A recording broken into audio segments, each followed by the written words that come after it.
When CN says we're in business for Canada, we mean the whole country.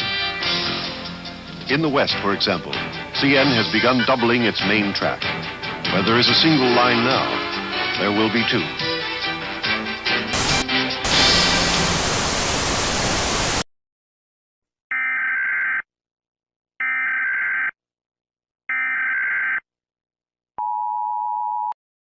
This broadcast has been interrupted due to an emergency. This interruption is due to a tornado near Toronto. The tornado struck at 2:30 a.m. on Wednesday, September 8. First, stay calm. Second, go to the nearest meeting point possible. Third, go for shelter. And fourth, avoid flying pieces, because if you touch them, they can hit you hard and leave you in a coma. Canadian government, thank you for your attention. Why?